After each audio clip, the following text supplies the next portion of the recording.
আলহামদুলিল্লাহ শুকরিয়া আদায় করতেছি মহান রব্বুল আলামিনের দরবারে। মেহমানরা বিশেষ করে আমাদের বাংলাদেশ জামাত ইসলামের আমির সহ অন্যান্য নেতৃবৃন্দ আজকে তাদের বরিশালে আলহামদুলিল্লাহ সমাবেশ, সেই সভাতে তারা আলহামদুলিল্লাহ চরমনাইতে আসছেন। আল্লাহ শুকরিয়া। আজকে আমরা মেহমানদের নিয়ে অত্যন্ত খুশি যে আল্লাহ রাব্বুল আলামিন যেন আমাদেরকে ইসলামের পক্ষে, দেশের পক্ষে, মানবতার পক্ষে আল্লাহ যেন আমাদেরকে ভালো কাজ করার তৌফিক দান করে। আমরা সবাই একাত্রিত আজকে বাংলাদেশটা 53 বছর স্বাধীনতা শেষ হয় 54 বছরে পড়েছে, কিন্তু আসলে মূলত যাদের মাধ্যমে দেশ চলেছিল আসলে এদের মাধ্যমে আমাদের জাতির যে প্রত্যাশা ছিল, যে আশা ছিল, সে আশা কিন্তু বাস্তবায়িত হয়। আমরা যেন সবাই পরামর্শ ভিত্তিক এই দেশটা যেন সুন্দরভাবে এবং ইসলামের পক্ষে, মানবতার পক্ষে কাজ করতে পারি, এই তৌফিক যেন আল্লাহ আমাদেরকে দান করবেন। এটা বিশেষ করে সকলে দোয়া করবেন এবং আমরাও দোয়া চাই সকলের কাছে। এটাই। আর মেহমানরা আসছেন আমাদের পক্ষ থেকে, আপনাদের অসংখ্য ধন্যবাদ যে আপনারা আসছেন। সেই হিসাবে আপনাদের আমাদের পক্ষ থেকে আপনাদের শুভেচ্ছা। আস্তে আস্তে কথা বলে কেন? আপনাদের সামনে বক্তব্য রাখবেন জামাত ইসলামের সম্মানিত আমির বিশিষ্ট চিকিৎসক জনাব ডাক্তার শফিকুর রহমান সাহেব। বক্তব্য রাখবেন জনাব ডাক্তার শফিকুর রহমান সাহেব। আসসালামু আলাইকুম ওয়া রাহমাতুল্লাহ। আলহামদুলিল্লাহ রাব্বিল আলামিন। আসসালাতু ওয়াসসালামু আলা রাসূলিল্লাহ ওয়া আলা আলিহি ওয়া সাহবিহি আজমাইন।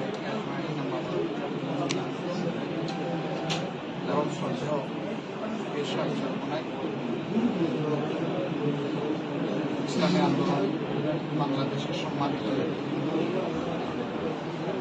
গর্বিত মাদ্রাসা সম্মানিত উস্তাদ, আমার সহ বাংলাদেশ জামাত ইসলামের সম্মানিত দায়িত্বশীলবৃন্দ এবং মিডিয়ার সম্মানিত বন্ধু, আল্লাহ তাবারক ওয়া তাআলার শুকরিয়া। শুধু মহান আল্লাহর সন্তুষ্টির আশায় আমাদের এখানে আসা এবং একত্রিত হওয়া। সবাইকে সামনে রেখেই আমরা বলতে চাই যে আমরা শুধু আল্লাহর জন্য পরস্পরকে ভালোবাসি। আমাদের এই ভালোবাসা আল্লাহ যেন কবুল করেন।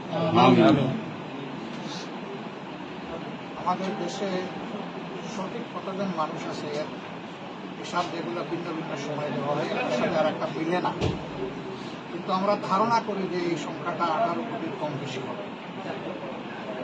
এই 18 কোটি বনি আদমের মধ্যে শতকরা 100 জনের মধ্যে 91 জন তারা নিজেকে মুসলমান হিসেবে পরিচয় দিয়ে স্বাচ্ছন্দ্য বোধ করে, কিন্তু বাকি যারা আছেন 9% বাকি কম বেশি তারাও এদেশের মানুষ, ভিন্ন ভিন্ন ধর্মের তারা অনুসারী। এবং আল্লাহ ভালো জানেন কিছু নাস্তিক যারা কোনো ধর্মের উপর কোনোভাবেই আল্লাহর উপর, সৃষ্টিকর্তার উপর ঈমান রাখে না, সেই রকম লোক থাকে। কিন্তু সব মিলেই আমাদের প্রিয় বাংলাদেশ। ইতিমধ্যেই পীর সাহেব বলেছেন স্বাধীনতার এক 54 বছর চলে গিয়েছে, কিন্তু দেশ আমরা একটা স্বাধীন দেশ হিসাবে যে মর্যাদায় থাকার কথা সেটা আমরা পাই। এবং এটার মূল কারণ হলো দুটো জিনিস, আমরা সবসময় বলি, একটা দুর্নীতি আর একটা দুঃশাসন। যেখানে আল্লাহ তাআলার দেওয়া বিধান থাকবে না, দুর্নীতি সেখানে অবশ্যম্ভাবী, দুঃশাসনও সেখানে দুর্নীতির হাত ধরে আসবে। এই দুই যন্ত্রণা থেকে মুক্তি পাওয়ার একমাত্র পথ হচ্ছে আল্লাহর বিধান। সেই আল্লাহর বিধানের উপরে যারা আমরা বিশ্বাস করি, আমি বিশ্বাস করি যে 91 মানুষ বিশ্বাস করি। নামাজের বিধান যে আল্লাহর জন্য আমরা মানি, সমাজের বিধানও সেটাকে আল্লাহর জন্য মানতে হবে। যদি আমরা নিজেকে ইমানদার হই, তো নামাজে আল্লাহর বিধান মানলাম, সমাজে আবার আল্লাহর বিধান মানলাম না, তাহলে কিন্তু আল্লাহকে পরিপূর্ণভাবে মানা হবে। এই ক্ষেত্রে আল্লাহ তাআলা কঠিন হুঁশিয়ারিও আছে। আল্লাহ তাআলা বলেছেন যে তোমরা আমার বিধানে কিছু মানবা কিছু অস্বীকার করবে, এই এখতিয়ার তোমাদের জন্য হবে। এরকম যারা করবে দুনিয়ায় তারা অপমানিত লাঞ্ছিত হবে, আর আখিরাতে তাদের জন্য আমরা মনে হচ্ছে যে সেই লাঞ্ছনার মধ্যে কিছু মানা এবং কিছু না মানার কারণে আমরা আমাদের মনের তামান্না আকাঙ্ক্ষা হচ্ছে যে আমরা পুরোটা মানতে চাই, পুরোটা এখানে কায়েম হয়েছে, এখানে এই জন্য আমরা সারা দেশবাসী সরে দিয়েছি। প্রশ্ন আসতে পারে যারা মুসলিম তাদের ক্ষেত্রে কি হবে? তাদের ক্ষেত্রে মদিনায় যে বিধান ছিল সেই বিধান মদিনার বিধানের অধীনে সমস্ত ধর্মের মানুষ তাদের পূর্ণ নিরাপত্তা ভোগ করেছে এবং নাগরিক সমস্ত অধিকার তারা কথা বললাম না। তবে হ্যাঁ, মুসলমান অথবা মুসলমান এটা প্রশ্ন নয়। প্রশ্ন হলো যে রাষ্ট্রের সাথে কেউ যদি বেইমানি করে গাদ্দারি করে তাহলে ইসলাম তার জন্য কঠিন শাস্তির ব্যবস্থা করেছে। এটা কোনো বিশেষ ধর্মের জন্য, যিনি গাদ্দারি বিশ্বাসঘাতকতা করবেন তার জন্য সেই শাস্তি আনবে। আলহামদুলিল্লাহ বাংলাদেশের জনগণের মনে আকাঙ্ক্ষা যে ইসলাম একবার এই দেশে কায়েম হবে। কারণ এই দেশের মানুষরা মতবাদ করেছে। আপনারা দোয়া করবেন ইসলামের জন্য আপনাদের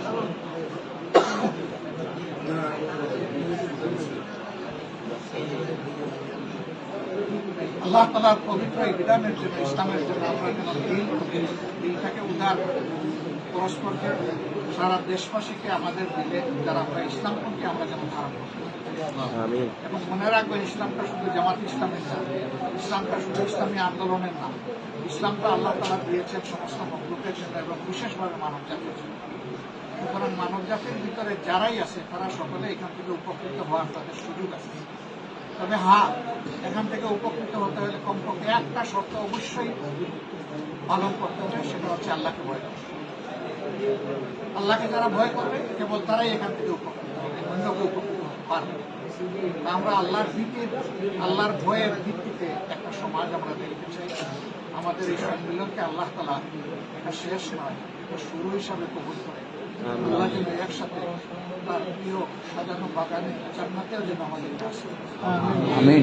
সেই দিন যেন আমরা পরস্পরের সাথে ভাই হিসাবে মোলাকাত করতে পারি। আল্লাহ এই প্রতিষ্ঠান আজকে আমরা এসেছি, আমাদেরকে ভালোবাসা উপহার দিয়েছে।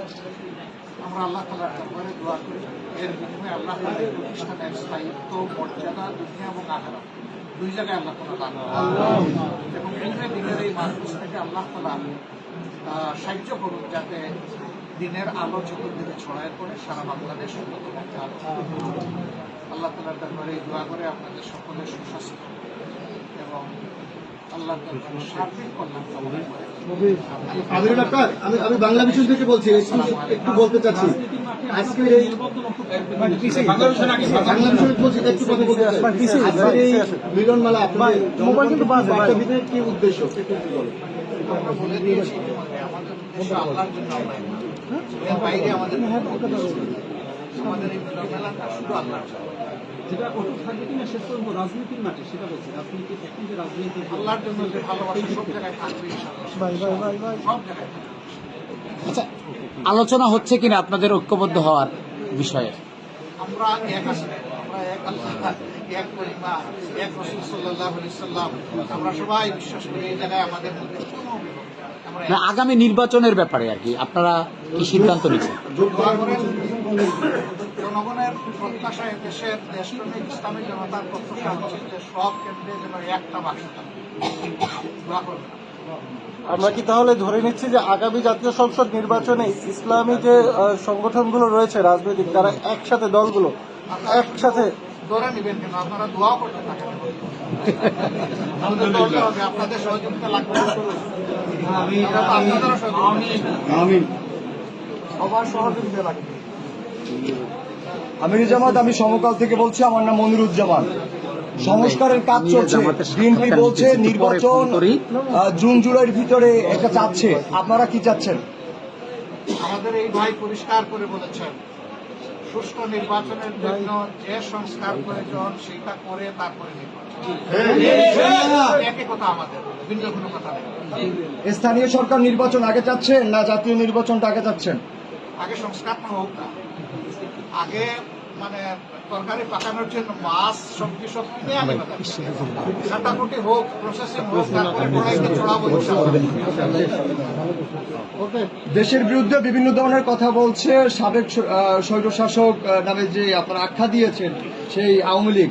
আপনারা কি বলবেন? দেশকে অস্থিতিশীল করার জন্য তারা নাকি পায়তারা করছে, এরকম মন্তব্য আসে, আপনি কি বলবেন? মন্তব্য করবো কেন? তারা তো ইতিমধ্যে দৃশ্যমান হয়েছে তাদের সেই সমস্ত ষড়যন্ত্র নিয়ে। আল্লাহ রাব্বুল আলামিন তাদের সকল ষড়যন্ত্র অতীতে ব্যর্থ করেছেন, আগামীতে ব্যর্থ হবে। ভারত প্রসঙ্গে একটু বলেন। ভারত যে কাঁটাতারের বেড়া দিচ্ছে সেখানে মুখোমুখি অবস্থায়, এই অবস্থায় আপনার দলের পক্ষ থেকে কি বার্তা আছে? আপনারা বিষয়টাকে কিভাবে দেখছেন? কতটুকু সুসম্পর্ক হওয়ার সম্ভাবনা আছে জমাত সহ? ভারতের ব্যাপারে আপনারা জানতে চেয়েছেন। ভারত আমাদের প্রতিবেশী। ধরে নেন যে আপনার আমার ঘর পাশাপাশি, আমরা কি কাঁটাতারের বেড়া দিয়ে বসবাস করি না? পরস্পরের জন্য পরস্পরের দুয়ার খোলা থাকে না? থাকে। আমরা ভারতের কাছে সেইটা প্রত্যাশা করি। কাঁটাতারের বেড়া এখন নেই, তবু আগ থেকে শুরু করেছে, দেওয়া অব্যাহত আছে। এটি আমাদের যেন পররাষ্ট্র কাছে একটা প্রশ্ন। আমরা এটা সামনের রমজান, দ্রব্যমূল্য কতটা নিয়ন্ত্রণে আছে বলে মনে করেন? আরো স্বাভাবিক হওয়া দরকার কিনা? না, অবশ্যই প্রত্যাশা তো থাকবে যে আরো স্বাভাবিক হোক, আরো সহনীয় হোক, দ্রব্যমূল্য আরো কমে আসুক। এটা তো সবার প্রত্যাশা, আমাদের সরকার সেই ক্ষেত্রে উদ্যোগ নেওয়া, বেসরকারিভাবে নেওয়া দরকার, সেটাও নেওয়া হোক। কারণ দেশটা তো শুধু সরকারের না, দেশটা আমাদের সবার। এই জন্য সকলের আন্তরিক প্রয়াসটা এক মোহনায় মিলিত হয়ে অন্তত একটা বঙ্গোপসাগর তৈরি করো, আটলান্টিক মহাসাগর নাই করো। পীর সাহেবের কাছে আমাদের একটু জানতে চাই যে সামনের নির্বাচন নিয়ে আপনার ভাবনাটা কি, একটু আমাদের বলবেন। আলহামদুলিল্লাহ, সেটা তো আমরা আগে পরে সবসময় পরিষ্কার বলেছি। আমাদের ভাই যে কথা বলেছেন, কথা আসলে বাস্তবতা একটাই। আমরা আসলে আগে থেকে বলে আসছি যে ইসলামের পক্ষে কেন আমরা একটা বাক্স পাঠাতে পারি। এই প্রচেষ্টা আমাদের আগে পরে চলছে, এখনো চলছে। আপনাদের সবাই সহযোগিতা এবং দোয়া চাচ্ছি। কারণ 53 বছরে আমাদেরকে ইসলামপন্থী রাজনৈতিক মাঠে যারা আমরা আছি, বিভিন্ন কৌশল আমাদেরকে তারা দূরে রেখেছে। আসলে এখন 53 বছরের পরে 5ই আগস্টের পরে আমাদের দেশে যে নতুন স্বাধীনতা আমরা পেয়েছি, এর মাধ্যমে আশা করি এখন ইসলামের পক্ষের একটা ভালো ক্ষেত্র তৈরি হচ্ছে। সেই ক্ষেত্রে যদি আমরা সময় উপযোগী বিচারই করতে না পারি, তাহলে এটা তো আমাদের জন্য অকল্যাণ এবং দুঃখ। হুজুর, আমরা সবাই যদি একাত্রিত হয়ে দেশ গড়ার ব্যাপারে আমরা কাজ করতে পারি, বিশেষ করে আমরাও দোয়া চাই এবং বিশেষ করে আমরাও দোয়া করছি। হুজুর, আপনি তো পিআর পদ্ধতিতে নির্বাচন চাচ্ছেন, পিআর পদ্ধতিতে নির্বাচনের দাবি করেছেন। সেই ক্ষেত্রে জামাতের আমির মহোদয় কি একমত কিনা এই বিষয়ে? আমাদের দাবি ওনাদের দাবি একই দাবি। দাবির মধ্যে কোনো কনফ্লিক্ট নাই, সব হুবহু এক। কিন্তু আমরা কোনো পরামর্শ করি না, এটা অন্তর থেকে বের হয়েছে, বের হয়ে চলে আসছে। পীর সাহেব এবং সভাপতি আমির মহোদয়, আপনাদের দুজনের কাছে প্রশ্ন যে আমরা দীর্ঘদিন যাবৎ একটা বিষয় জানি যে জামায়াতে ইসলামী এবং ইসলামী আন্দোলনের ভিতরে একটি মনোমালিন্য একটা সম্পর্ক আমরা দেখে আসছি। সেইখান থেকে কি উত্তরণ হয়ে গেল নাকি আমরা কি যুগপথ পথে চলার পথে, মানে এই জায়গাটা একটু মন্তব্য আপনাদের দুজনের কাছ থেকে আশা করছি। একটা চিন্তার ব্যবধানতা রাজনীতি মাঠে যারা কাজ করে থাকতেই পারে। আমি কিছুদিন আগে এক সাংবাদিক থেকে বলছিলাম যে আমাদের উদ্দেশ্য ঢাকা পৌঁছা, রুট ভিন্নতা থাকতে পারে, কিন্তু এখানে মূল ব্যাপারটা হলো চিন্তার ব্যবধানতা। আমরা ইসলামী আন্দোলন বাংলাদেশ মনে করি যে বাংলাদেশে 100-র ভিতরে 92 জনের মতো মুসলমান বসবাস করে। এই দেশের ভিতরে বাস্তবতা হলো ইসলামী নীতি আদর্শটাই এক পর্যায়ে রাষ্ট্রীয় পর্যায়ে বাস্তবায়িত হবে এবং এটাই বাস্তবতা। কিন্তু আমরা আসলে দেখেছি যে অন্য যে স্বার্থান্বেষী মহল রাজনৈতিক, তারা কিন্তু নিজেদের স্বার্থে এবং দলের স্বার্থে অনেকাংশে আমাদেরকে ব্যবহার করেছে, আমাদেরকে সিঁড়ি হিসাবে ব্যবহার করে তারা ক্ষমতার মস্তদে বসে ইসলামের পক্ষে তাদের থেকে কোনো ভালো কাজ আমরা লক্ষ্য করি নাই বা তারা জাতির জন্য পাই নাই, দেশের জন্য।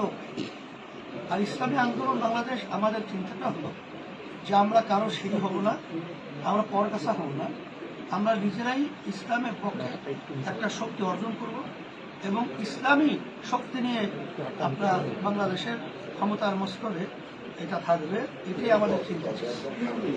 বিগত দিনে আমরা দেখেছি যে ওরা আমাদেরকে বারবার ব্যবহার করেছে, কিন্তু আমরা ব্যবহৃত হতে চাই না।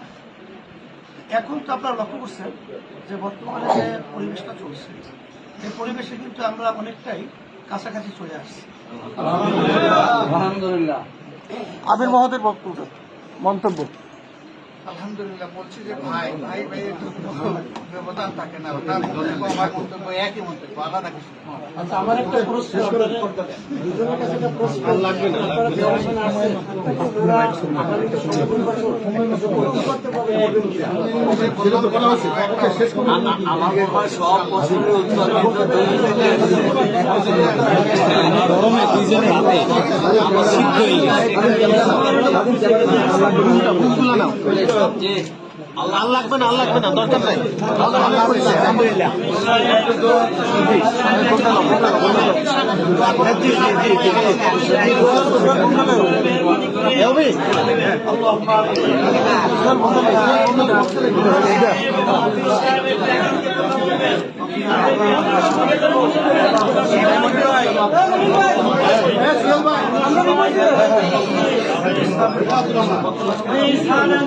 আমাদের কাজ করতে পারি তৌফিক দান করুন। আল্লাহ আমাদের ভিতরে আপনার মহব্বত, আপনার প্রিয়জনের মহব্বত, আপনি আমাদের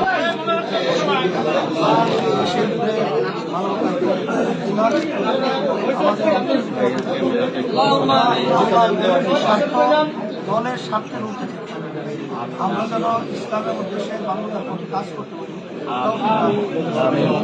আল্লাহ বিশেষ করে আমরা এখানে আমরা যে অসুবিধা থেকে আমাদেরকে হাতে নিতে পারবো, অসুবিধা দূর করে আল্লাহ আমাদের যত শত্রু ইসলামের দেশের পক্ষে, মানবতার পক্ষে ওদের নসিবে হিদায়াতের হেদায়াত দান করে তাহলে আপনাদেরকে ধ্বংস করে দেবে। সুবহান রাব্বিকা রাব্বিল ইজ্জাতি আম্মা ইয়াসিফুন ওয়া সালামুন আলাল মুরসালিন আলহামদুলিল্লাহ। আপনারা একটু মেহরবানি করে একটু দূরে আমাদের আমির মোহতারাম